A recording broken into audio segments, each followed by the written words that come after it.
Good morning. As I mentioned earlier, Jay mentioned earlier, I'm a journalist.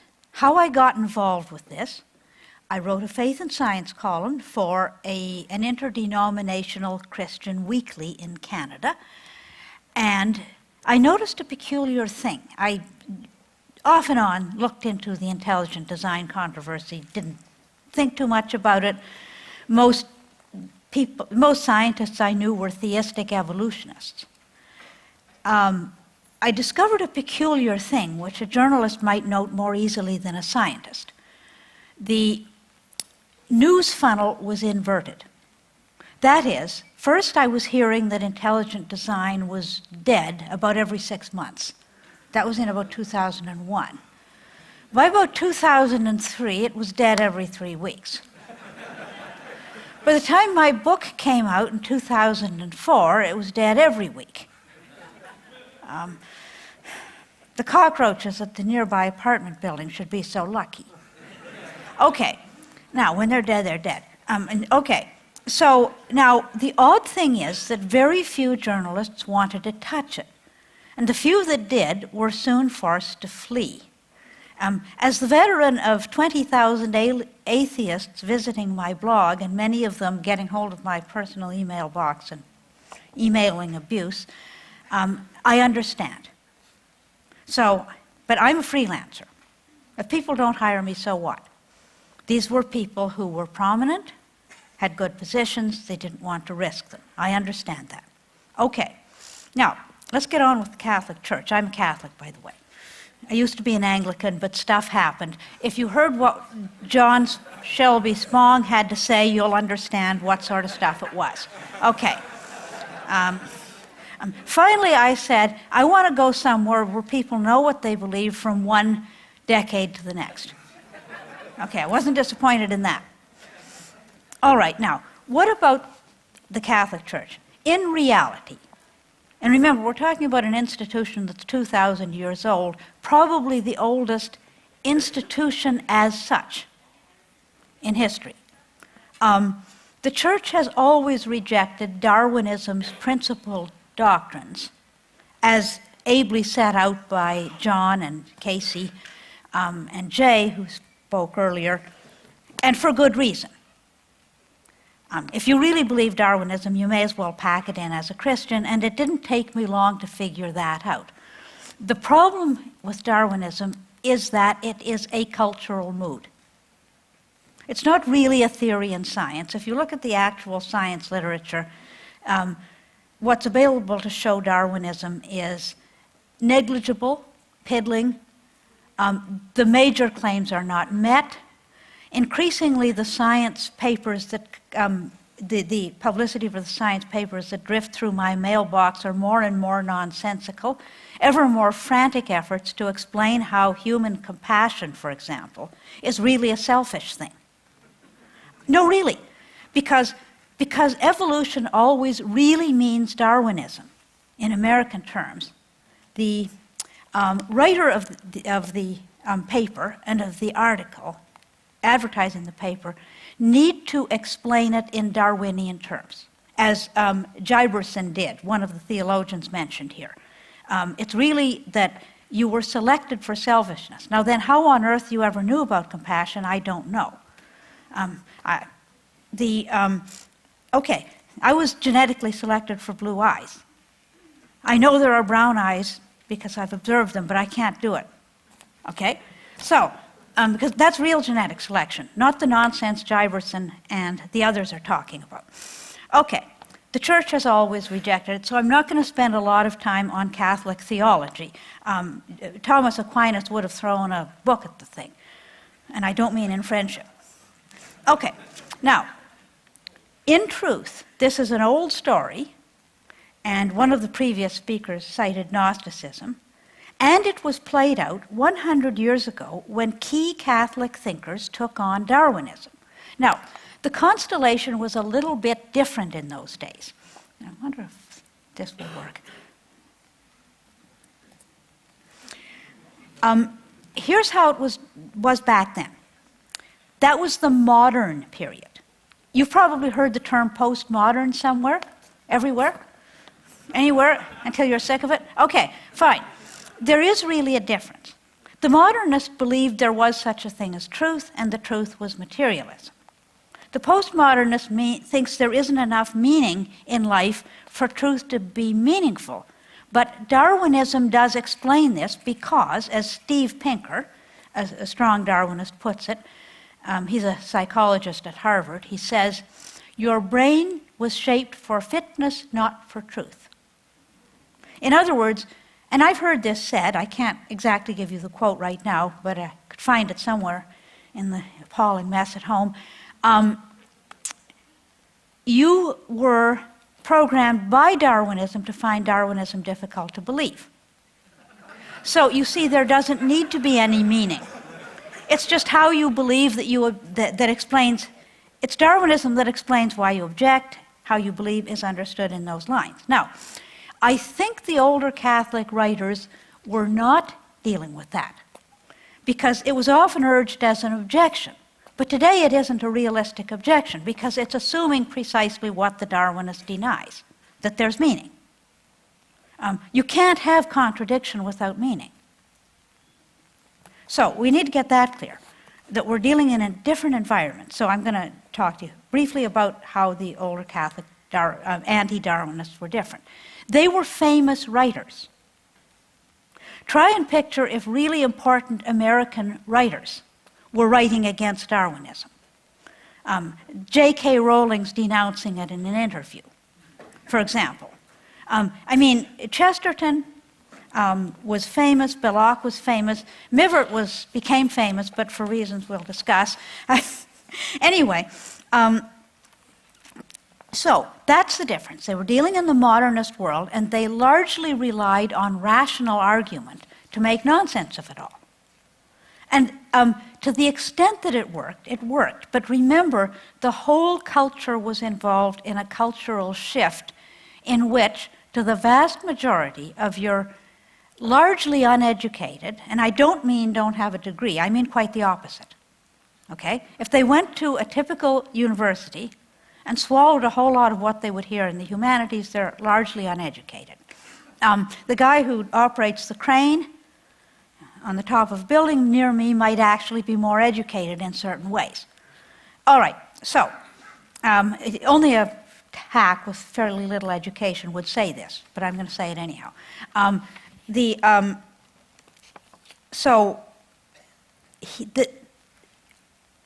that atmosphere, people will believe just about anything based in Darwinism, and as we know, they do.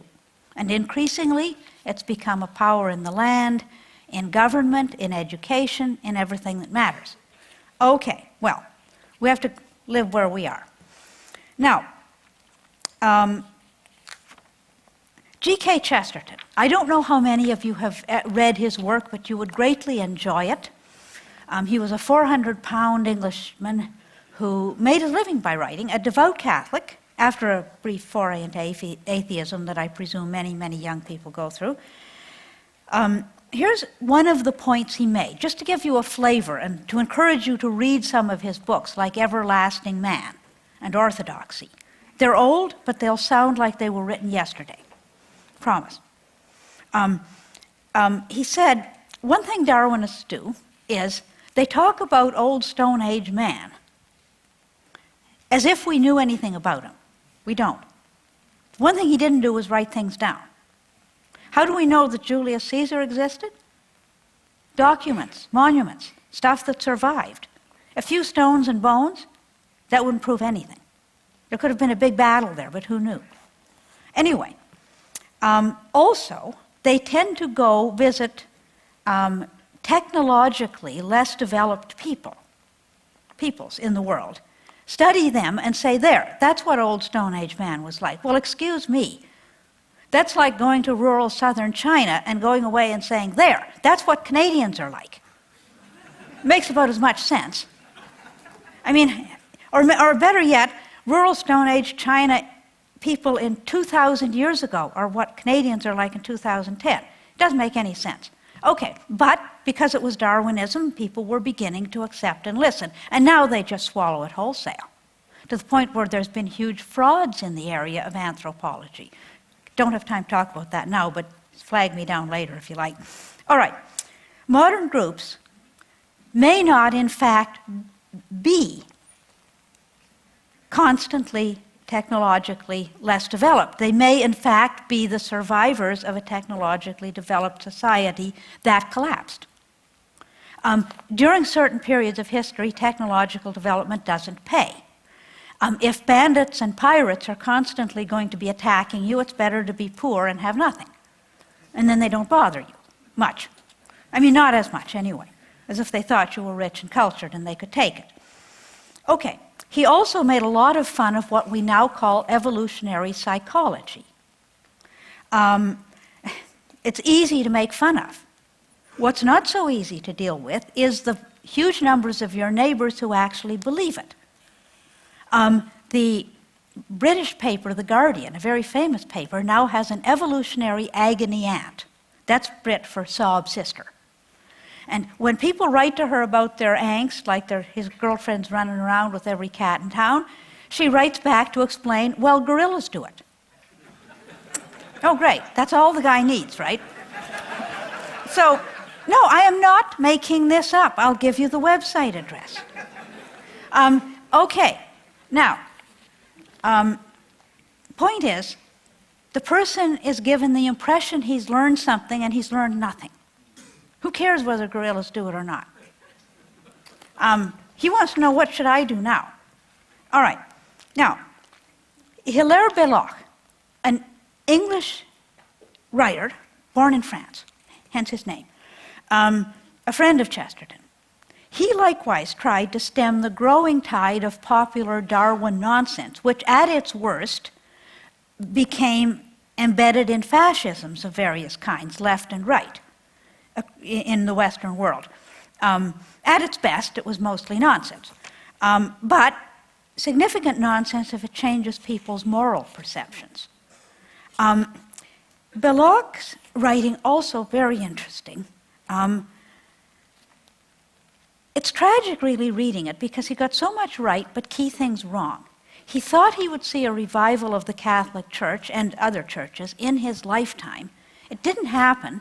Darwinism was one of the reasons it didn't happen because people began to develop an alternative philosophy of life, asking different questions, getting different answers.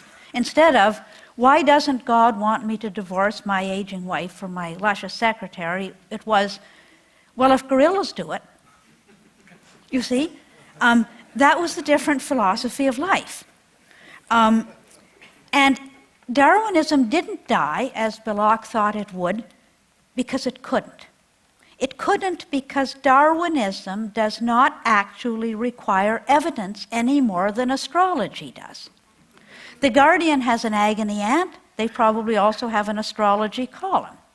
The Toronto Star, one of the biggest newspapers in Canada, well, the biggest in Canada, one of the bigger ones in North America, actually, just because of various factors. Constant attacker of ID actually has an astrology columnist and was proud to announce that they now had a new one. When the old one retired, I would have thought that retirement enough myself. But in any event, consider this. New York Mayor Michael Bloomberg recently lauded the Ida fossil. Remember the famed missing link, Ida, called Ida here? Only months before it was retracted by science journals. Now, the question that had me scratching my head is, why is Mr. Bloomberg, whose chain of office suggests radically different responsibilities, why did he think he should be addressing the Ida fossil at all? Because Darwinism is the bedrock of the popular culture. That's why.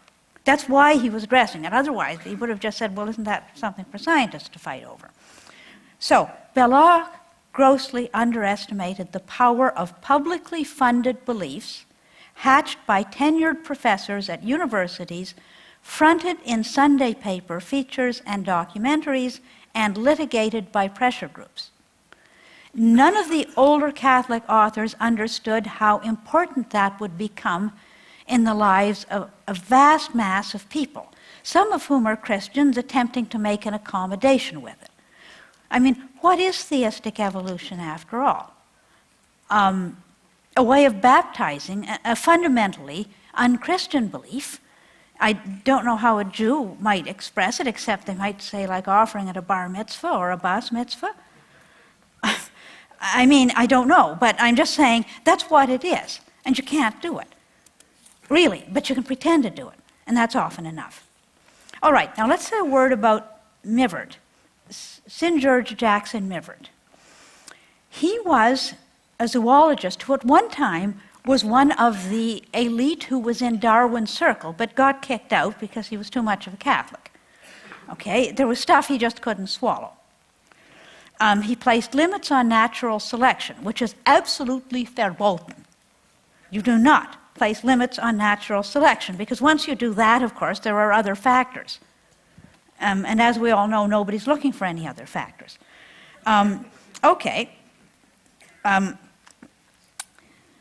He believed that at a certain point, the door usually just closes on radically further variations in life forms. That's actually what we observe. But it's verboten to think so, because then you can't think that compassion is really based on selfishness, that belief in God is based on a glitch in the genes or the brain or the neurotransmitters or something.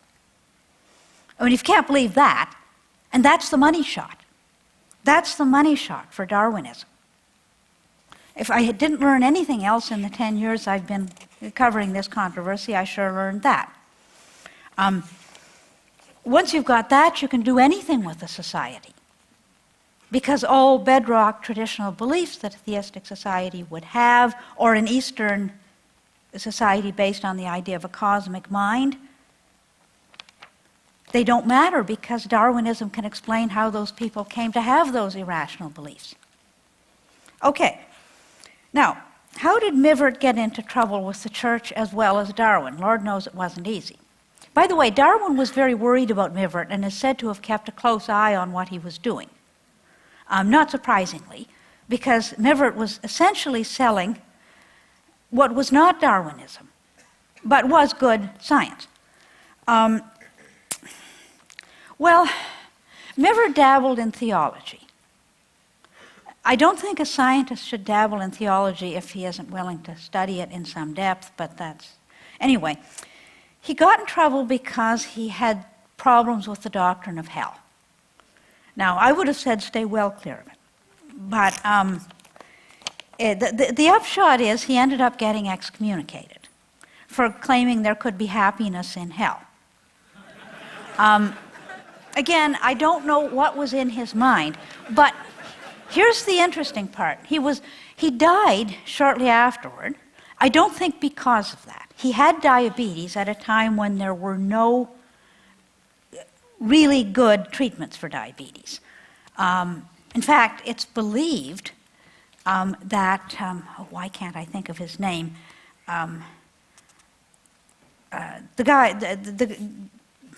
Clarence Darrow's opponent at the Scopes trial. Brian, yes. It's believed that Brian died of diabetes as well shortly after the trial. Just a trivial tidbit. Anyway, Mivart was rehabilitated by the Catholic Church after his death because friends represented to authorities there that he probably wasn't entirely in his right mind when he wrote those things, because diabetes can certainly have an influence on one's mental state, especially if it's essentially untreated or treated the wrong way. Okay, so, but it's best, I think, given who Mivart was, to see him as an early theistic evolutionist who rejected the overreach of Darwinian explanation. He wanted the church to accept a Darwinism of the body, but not the soul. He probably never considered, as K.C. Luskin has ably pointed out, that the battle could not possibly stop there, because it's the soul they want. It's only the soul that's of any value to them. I mean, does anybody really care whether gorillas do it or not? I mean, when you think about it, if you were attempting to advise the President of the United States, would you advise him you ought to take this policy because troops of gorillas have done it? And many of them have survived to gibber and yammer. I'm not going to say tell about it, because that's what they can't do. But they survived. Okay, fine. He's not going to, however much he says he supports evolution, he's sure not going to have much time for you. That's not what it is. But you start telling people in power, you can afford to discount the opinion of the masses because Darwinism can explain why they have those unrealistic opinions that don't account with Darwinian science. You're going to get a hearing. In fact, people are getting a hearing. They're getting lots of hearings. Now, the Catholic intellectuals, to summarize, were all backing a cultural tidal wave that for over a century has successfully reimagined the human being as just another animal. They've been very successful with this. You see this everywhere popping up in popular literature. I'm a journalist, not a scientist, not an academic. I read the popular literature for a very good reason. That's the language I can talk to people in. The Darwinist message, as we have seen, was too welcome to require evidence, and contrary evidence to Darwinism is a form of blasphemy. When Ayala said that, as was noted earlier, he meant what he said. He wasn't just saying something for exaggerated effect. He means that. It's blasphemy to oppose Darwinism. That's why so many people's careers have been wrecked on it. Why so many journalists fled the scene. That's the real religion of popular culture. It's creation story. You might as well go to Saudi Arabia and blaspheme Allah for the effect that you're going to get, although you might only lose your head metaphorically here. Okay. Metaphorically. I used a big word. Anyway, okay. The intelligent design community and its sympathizers are today's legitimate heirs of the older Catholic authors, who, remember, were popular authors in their day. And on a final note, why doesn't the Vatican just come out swinging, given that Benedict XVI obviously is not Darwinist, is never going to become one? Why do they pussyfoot around? The Vatican must be cautious extending much support in the current environment to ID people.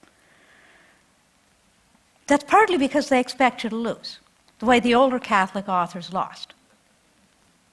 100 years from now, they think, Catholic Darwinists will still have tenure. ID-friendly profs will still be persecuted unless they keep their views to themselves. There will still be no real evidence for massive changes in life forms based on Darwinism, but Darwinism will still be accepted by the community that needs it for the reason that it is the bedrock of popular belief, its creation story. Darwinism will continue to underpin the fabric of postmodern life and explain why evolution determines whether you cheat on your spouse or don't, why someone doubts a highly politicized political nostrum like secondhand smoke. Under Darwinism's rule, doubt will always be explained in terms of a brain function or glitch or genes. Now, the question Benedict XVI is facing, I'm probably out of time, so someone tell me to talk faster. Okay, here's the question he's facing. When he said something fairly innocuous, as far as I could see, about Islam, hundreds of Christians died in riots in Africa. A nun who'd spent all her life working in a Muslim country was shot dead. Somebody with actual skills in a developing country was shot dead. In the same way, when he speaks about many issues, because people listen to him, because what he says matters. I mean, the self-ordained Reverend Billy Joe ranting on a soapbox in the public park, nobody's listening to him. It doesn't matter what he says. So they have to be cautious. They can't make unnecessary martyrs. The popes. In World War II, when the Catholic bishops decided to denounce the Nazis, as in one sense morally well they should have, you know what the Nazis did?